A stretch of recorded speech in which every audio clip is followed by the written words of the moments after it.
Good morning, welcome to Catholic Breakfast. It's mailbag day. Here's the question we got from Eric. He says, many Protestants accuse Catholics of trying to work their way into heaven instead of through faith alone. How do you explain that?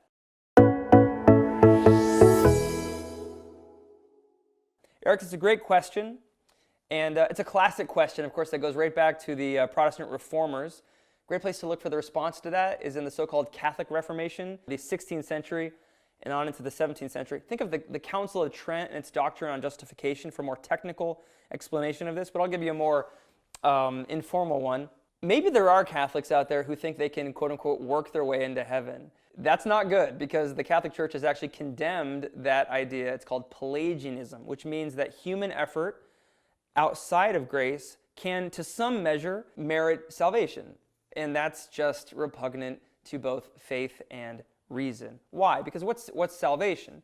Salvation is this gift of Almighty God by which we're set free from sin and death through the cross of Jesus, and then a participation in his life through his resurrection. Like St. Peter says, we share in the divine nature. Salvation is this healing and elevation of the human person to share in divine life, which is love, to be transformed by love. How do we understand the work then of what we do, human effort? Well, think of faith as this gift of God by which we surrender to that great grace, the gift of God to us. His action precedes us. He loves us while we're still sinners. He draws us into that mystery. But again, what is salvation for us? It's a participation in love. What does love need in order to be authentic, to be real? You need to have freedom. So here's the paradox, right? That if salvation means that I'm transfigured and transformed by love, both now and forever, then my freedom has to play a role in it. The way that Catholics tend to see this through the ages is that God's action and my action aren't on the same playing field, so to speak. They're like apples and oranges. Or better, one is like the horizon and one is on the horizon. God's grace interpenetrates human freedom. That makes sense, at least from this perspective. Look, I didn't create my own free will, right? Even now, God is holding my free will in existence. And so I'm free to some degree, and I can participate freely in God's grace and to share in his life, to receive the power of his mercy and his love, and to live that out.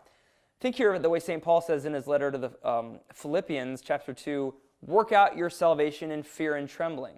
Okay, well, that's the same Paul who says in another letter, you're saved by grace. Well, is he contradicting himself? Is it grace, or do I work it out in fear and trembling? Yes and yes, but they're working on two different levels.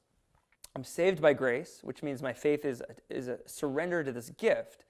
And what that does is it arouses and strengthens in me the capacity to participate in grace, to love, to have divine charity flowing in me and flowing through me.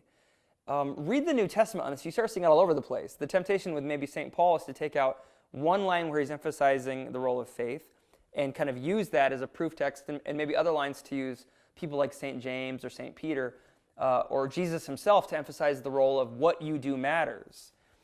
Faith matters absolutely, and how we cooperate, participate with it, what we do works, matters absolutely. They're not in competition with each other. So it's a great question. A lot more that could be said about it, but I appreciate the question very much, and keep them coming. God bless you.